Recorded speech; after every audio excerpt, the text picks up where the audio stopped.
नमस्कार। झारखंड न्यूज में आप सभी दर्शकों का स्वागत है। आइए देखते हैं आज का विषय समाचार। झारखंड प्रदेश इंटक का कार्यकारिणी बैठक बिष्टुपुर माइकल ऑडिटोरियम में सफलतापूर्वक हुआ संपन्न।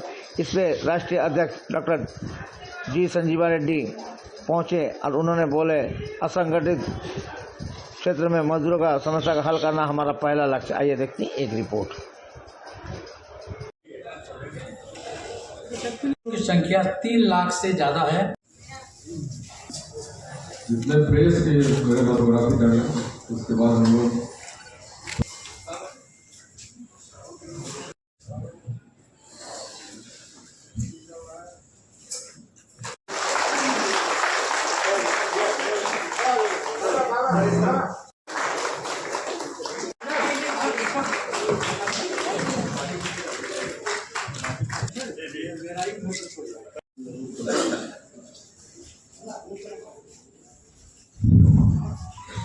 हम लोग फॉर्मली प्रोग्राम को स्टार्ट कर। नेशनल एंथम है जन गण मन, उसको स्टार्ट करेंगे।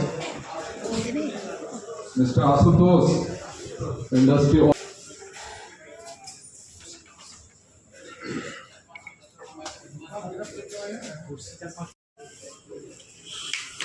जरा पीछे आइएगा, जरा पीछे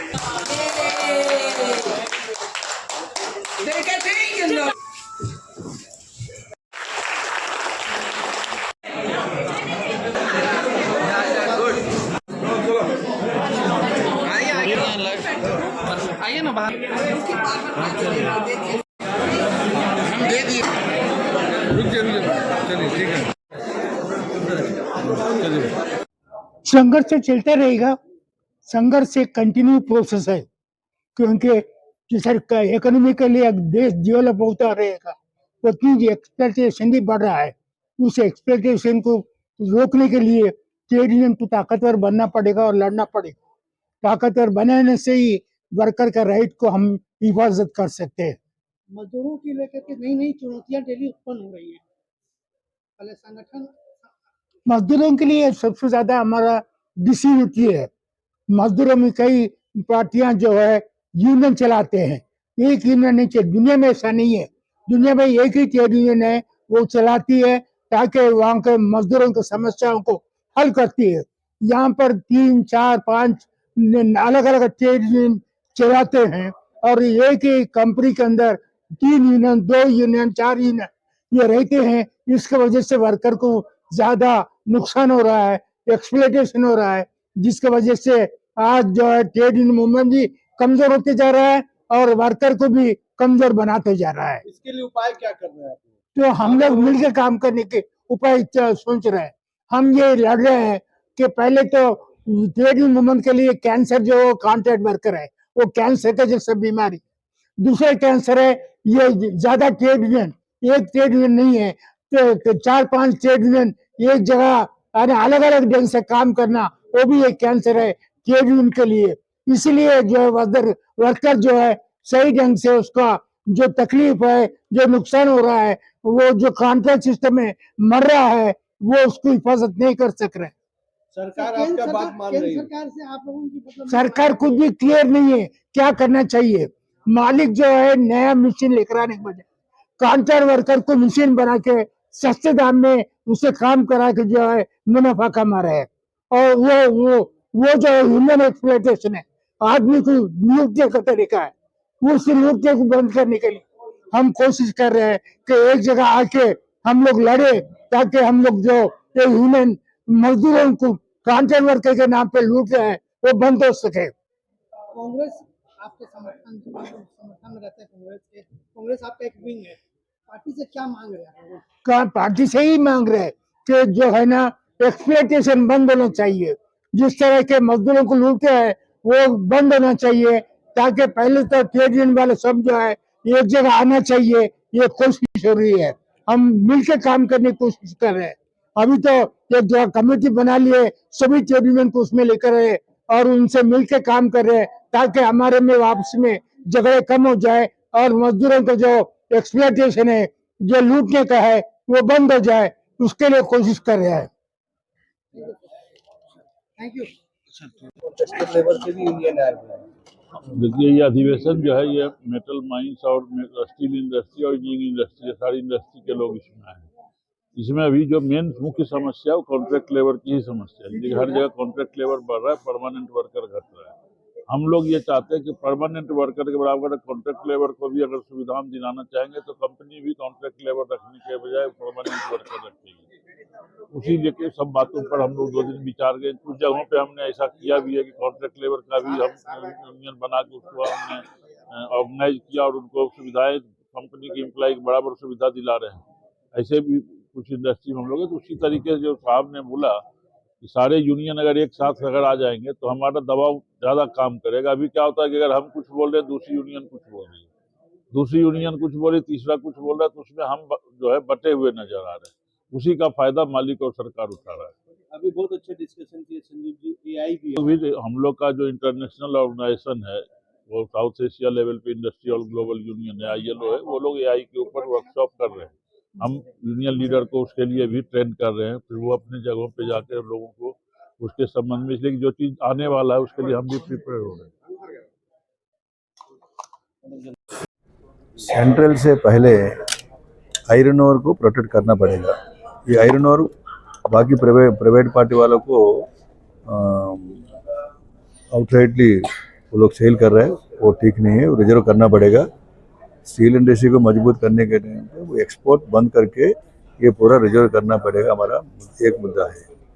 और ये स्टील प्लांट में आउटसोर्सिंग बंद करके नया लोगों को एम्प्लॉयमेंट दिलाना, SC ST बैकलॉग, OBC के एम्प्लॉयमेंट, नहीं तो नया एम्प्लॉयमेंट करने के लिए गवर्नमेंट थोड़े ध्यान रहना चाहिए, बिकॉज वो public sectors are modern temples, वो करना पड़ेगा। स्टील सेक्टर में और मेटल माइंस में हर एक जगह में प्रॉब्लम्स है। माइनिंग वर्कर्स को ठीक से नहीं देख रहे हैं, वो भी प्राइवेट कर रहे हैं। सरकार मतलब ये मोदी जी आने के बाद NDA गवर्नमेंट पूरा एगेंस्ट है, वर्किंग क्लास का ऊपर एगेंस्ट है वो गवर्नमेंट। वो लोग को ओनली ये इंडस्ट्रियलिस्ट को और कॉन्ट्रैक्टर्स को और बिजनेस पीपल को देख रहे हैं। ये बिजनेस पीपल को देखने के लिए इसके लिए हम लोग अपोज करना पड़ेगा। की संख्या 3 लाख से ज्यादा है। जो राष्ट्र लोहे पर नियंत्रण करता है वो राष्ट्र सबसे ज्यादा विकसित होता है। तो ये बातें जमशेदजी टाटा के मन में घर कर गई और उन्होंने उसी समय सोच लिया कि हमें इस राष्ट्र को, इस देश को आगे बढ़ाना। हमारे डेलीगेट्स को और हमारे जितने मैनेजमेंट के लोग यहाँ पे आए, श्री संजय सिंह से अनुरोध है कि इस अवसर पे हमें संबोधित करें। श्री डॉक्टर संजय सिंह जी।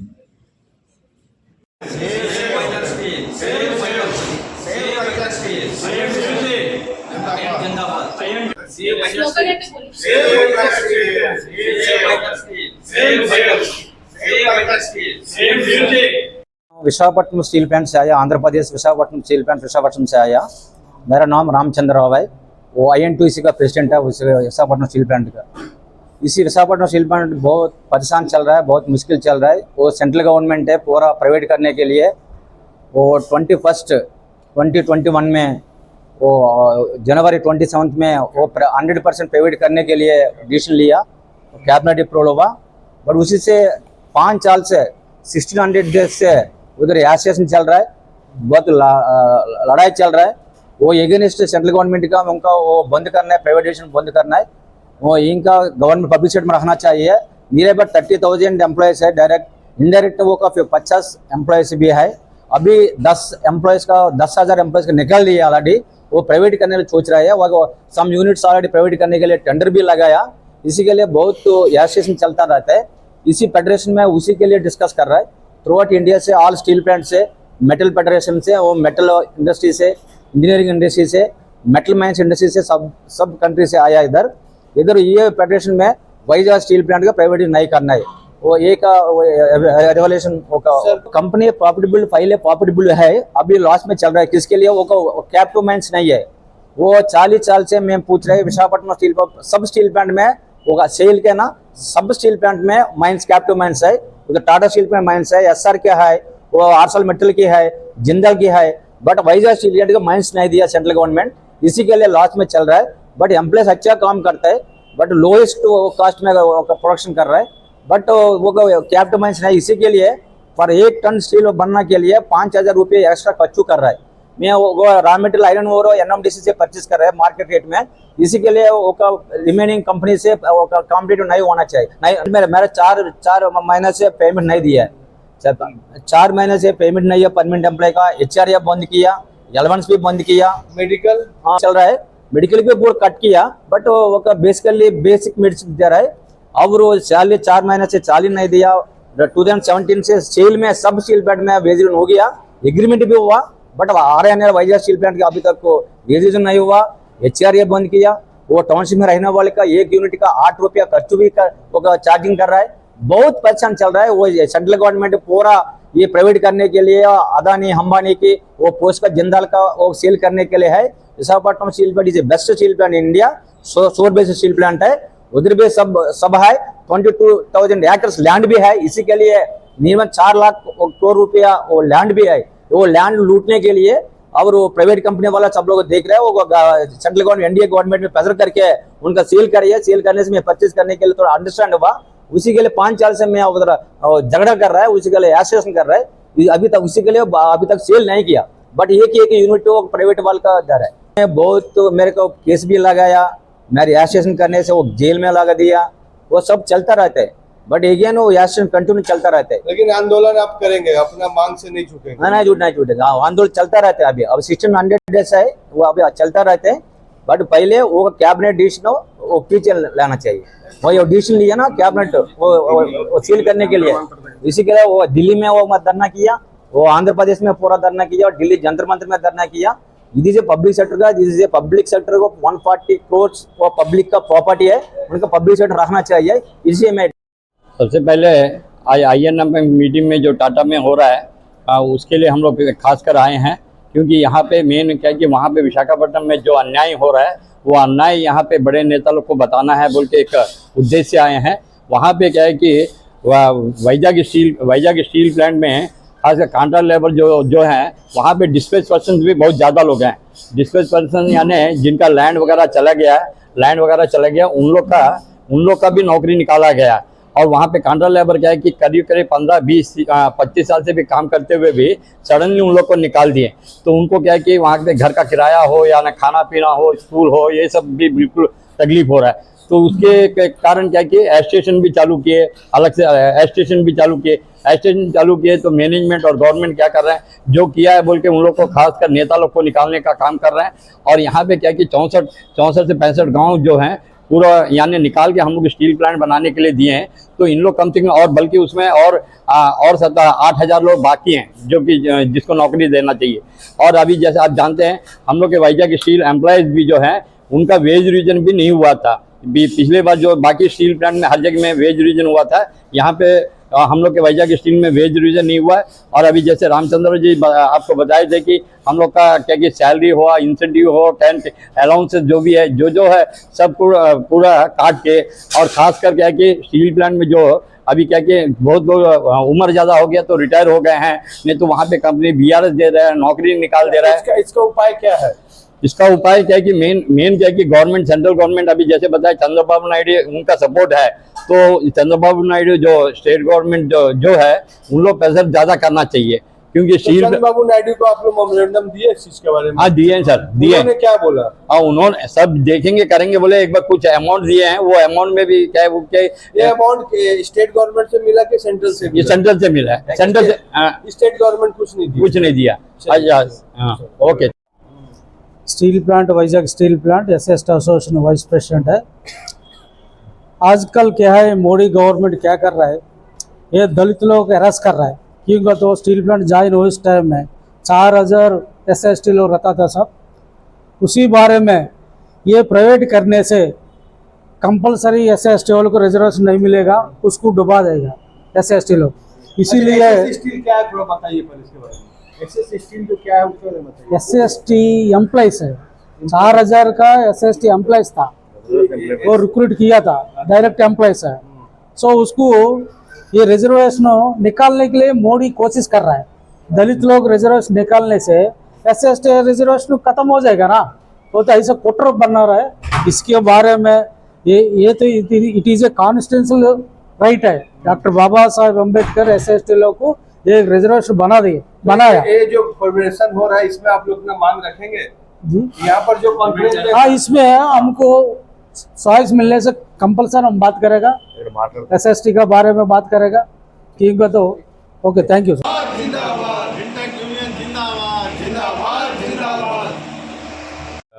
अपना नाम मैं संजय साहू, स्टील ठेका श्रमिक यूनियन इंटक भिलाई और भिलाई इस्पात संयंत्र से आए हैं।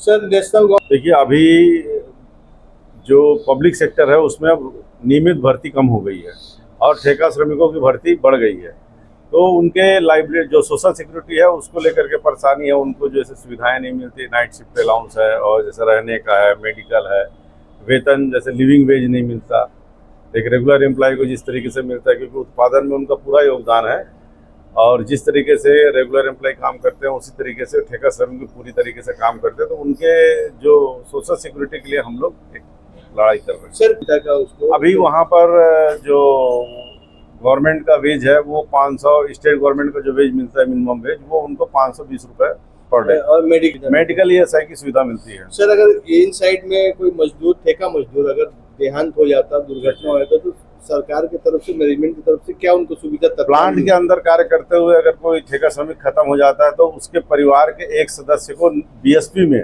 नियमित नौकरी मिलेगी और 10 लाख का जो इंश्योरेंस है वो मिलेगा और ESI से पेंशन मिलता है। हमारा जो सेंट्रल लेवल की जो टीम है उनको यही आग्रह करना है कि आने वाले समय में हर स्टील प्लांट में ठेका श्रमिकों की संख्या बढ़ रही है, तो उनके सोशल सिक्योरिटी के लिए हमको आगे एक प्लान बना करके लड़ाई लड़ना है।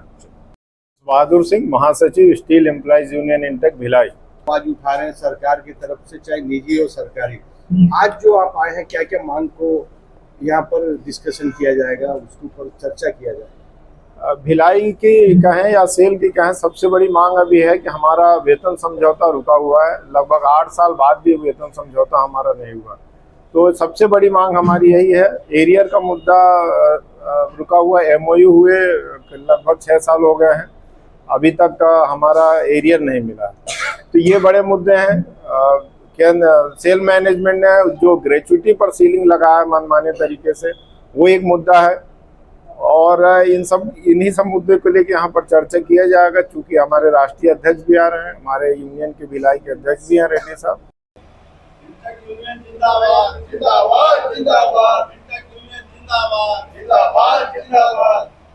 लाइन वर्कर टाटा स्टील में अदना भर का भी आदमी जो, फिर क्या हुआ कि टोटल एम्प्लॉय को उस स्कीम में शामिल किया गया और आप लोग को बताएं था वहाँ हम लोग का एक भी आदमी गुजरा नहीं थे।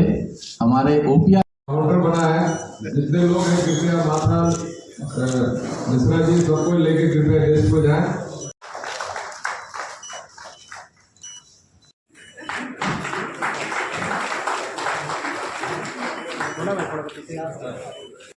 करेंगे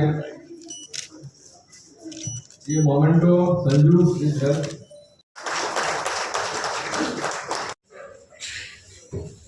धन्यवाद आलम भाई। में काफ़ी कोविड फैला हुआ था और लगातार एम्प्लॉय बीमार पड़ रहे थे, और हमारे अध्यक्ष के लिए और मैडम के लिए भी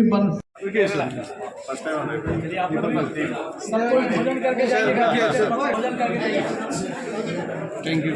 आप लोग को पता है एक बेंचमार्क है टाटा स्टील और टाटा वर्कर्स यूनियन के बीच में जो रिलेशनशिप है 100 साल पुराना है, उससे ज़्यादा है। और मैं टाटा वर्कर्स यूनियन और बाकी जो यूनियन लीडर्स हैं जमशेदपुर में और बाकी जगह में उनको धन्यवाद देना चाह रहा हूँ, क्योंकि बहुत मैच्योरिटी के साथ डील किया है, इसीलिए हम लोग 100 साल से ज़्यादा हम लोग इधर हैं। फिर 1 साल से ज़्यादा हम जानते हैं, बहुत दिनों से के बाद मिल रहे हैं, तो बहुत अच्छा लगा और एक इंस्पिरेशन है। ये उम्र में इतना फिट है, इतना जैसे भाषण दिया, I think is incredible person. और अच्छा है कि जमशेदपुर में फिर आया, शायद 2-3 साल के बाद आया ना, बहुत अच्छा। अभी जो है सेफ गार्ड ड्यूटी का है, वो 3 साल के लिए स्कूल का सेफ गार्ड ड्यूटी है, वो 13%, 12%, 13% के बीच में, वो तो लास्ट वीक अनाउंस किया। ये जमशेदपुर के इस ऐतिहासिक माइकल जॉन में इंडियन नेशनल मेटल फेडरेशन का 2 दिवसीय कल प्रोग्राम की शुरुआत हुई थी और आज प्रोग्राम का समापन हुआ। और इस कार्यक्रम में मुख्य रूप से हमारे इंटक के राष्ट्रीय अध्यक्ष जी संजीवा रेड्डी जी, राष्ट्रीय महामंत्री संजय सिंह जी, और आज के प्रोग्राम में मुख्य रूप से टाटा स्टील के CEO MD टीवी नरेंद्र। काफ़ी अच्छा रहा, कैसे ट्रेड यूनियन को मजबूत करना है, कैसे हम कंपनी और मजदूर दोनों को साथ लेकर के कैसे दोनों कंपनी भी बढ़िया से चले और मजदूरों का जीवन स्तर भी बढ़िया से रहे, कैसे कलेक्टिव बार्गेनिंग में कैसे हम लोगों को मिलजुल कर काम करना है, और आने वाले जो उद्योग के सामने जो चुनौतियां हैं उनको भी कैसे वर्तमान समय में कैसे ट्रेड यूनियन उसको आगे देखकर काम करेगी, कैसे अपना रणनीति बनाएगी, उन सब विषयों पर चर्चा हुआ। और इंडियन नेशनल मेटल फेडरेशन का चुनाव हुआ, जिसमें सर्वसम्मति से हमारे राष्ट्रीय अध्यक्ष फिर से जी संजीवा रेड्डी जी बने और राष्ट्रीय महामंत्री यहाँ हमारे अभिभावक रघुनाथ पांडे जी बने। सभी को हम लोगों ने बधाई दिया। कुल मिलाकर यह 2 दिवसीय कार्यक्रम काफ़ी सफल रहा और टीवी नरेंद्रन जी भी ने काफ़ी विस्तार से यूनियन मैनेजमेंट को और वर्तमान देश में जो उद्योगों के सामने चुनौती है उसके लिए हमें तैयार रहने की ज़रूरत है। हमें अपने भी अंदर मजदूरों को भी बदलाव लाकर वो आने वाली चुनौतियों को स्वीकार करते हुए आगे बढ़ने की प्रेरणा दी है।